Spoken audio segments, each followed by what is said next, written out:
Hello, तर नमस्कार मंडळी. तुमचं पुन्हा एकदा आपल्या मिनी ब्लॉगमध्ये स्वागत आहे. आता तुम्ही म्हणशाल येते का काय येण्यासारखी नाचं सोडल्यात.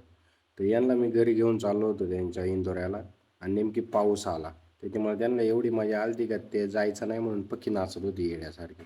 म्हणलं आता यांचीच मजा आहे. पाऊस जसा कमी झाला तसा बाहेर निघालो, गाडी बिडी काढली, मस्त रोडला लागलो. आणि तुम्हाला सांगतो वातावरण एवढं खतरनाक होतं ना, लई मजा येत होती गाडी चालवायला. एवढं भारी वातावरण म्हणलं आत्ता काय खरं नाही. लईच मजा आहे आपली. थोडा पुढं जसं आलो आपण पोहोचलो कळसुबाईच्या पायथ्याशी बारी या गावात. आता तुम्ही बघू शकता वातावरण एवढं खतरनाक आहे ना, डोंगराला डग टेकले होते. स्वर्ग म्हणजे काय म्हणतात ना, ते तुम्हाला इथं आल्यावर कळेल. कोणाला यायचं असेल तर मला संपर्क करा.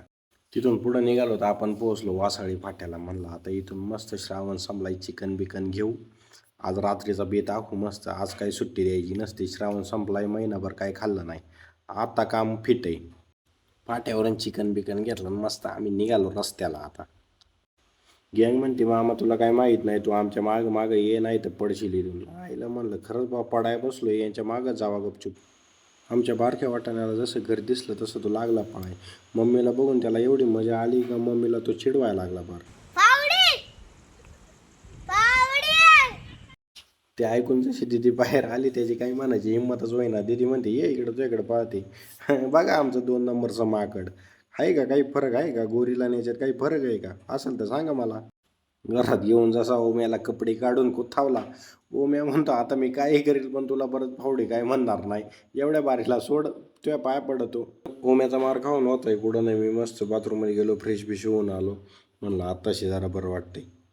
फ्रेश बीच झालो, मस्त पावडर बिवडर घेतली हातो. मला बरेच जण विचारत होते तू कसं काय एवढा गोरा झाला. आता मी ते गुपितच ठेवलं होतं, पण म्हणला नको आता सांगून टाकावं. तर तुम्ही बघू शकता मी गोरा कसं काय झालो ते. परत मला विचारू नका तू एवढा गोरा कसं काय.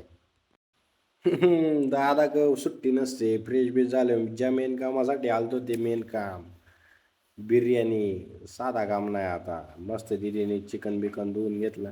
ती म्हणे निम्मी ग्रेव्ही करून निम्म्याची बिर्याणी करू. म्हणलं तिकडं काही कर, पोटभर खाणार आहे तिकडं. चिकन धुवून होतंय कुठं नाही. बिर्याणीसाठी जे इंग यांग यांग गॅस लागतंय ना ते सगळं रेडी करून घेतलं. क्या बोला तूने?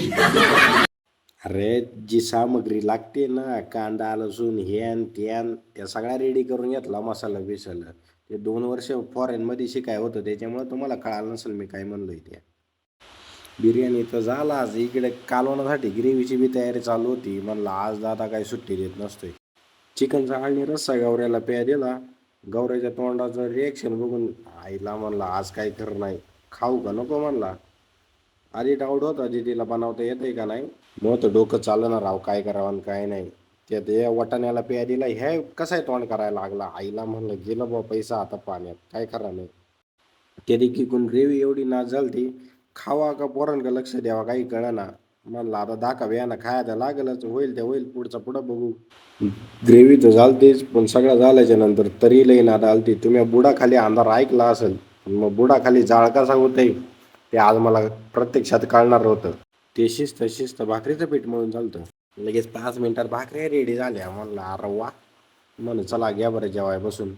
तेवढं होतंय कुठं नाही. बिर्याणीचा टोप खाली आला. आईला म्हणलं आज मिठाची दिवाळी, आज काही सुट्टी देत नसतोय. फार तठू वस्तूवर खातोय. जसा गँगला टोप बी बघितला, गँग लगेच लाईनीत पद्धतशीर मांडी बिंडी घालून बसली. म्हणलं चला गँग तर बसली, आता आपण बसून घेऊ जेवाय. दिदीनं जसं मला ताट वाढलं तसं टेन्शनच आला. रक्तापेक्षा लाल ती तर्री होती. तिला म्हणलं बाई थोडंच वाढ, मला डायटिंग वय एकटं मी. तरी तिला राग या नको म्हणून कसं तरी घाबरत घाबरत 8 भाकरी खाल्ल्या बाबा म्या. भाकरी संपत आहेत कुठं नाही, बिर्याणी वाढली. आईला म्हणलं आज दादा सुट्टी देत नसतोय, दादाचा कार्यक्रम फिट आहे म्हणला. आता जिमच्या ट्रेनरने डायटिंग करायला सांगितले, त्याच्यामुळे जास्त न खाता फक्त 6-1 वाड्या घेतल्या, त्या संपवल्या भाऊ.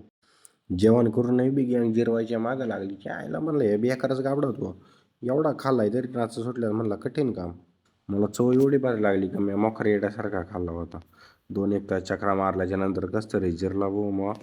आणि नंतर गेलो झोपाय. म्हणलं आता इथून पुढे जास्त चिकन काय खाणार नाही.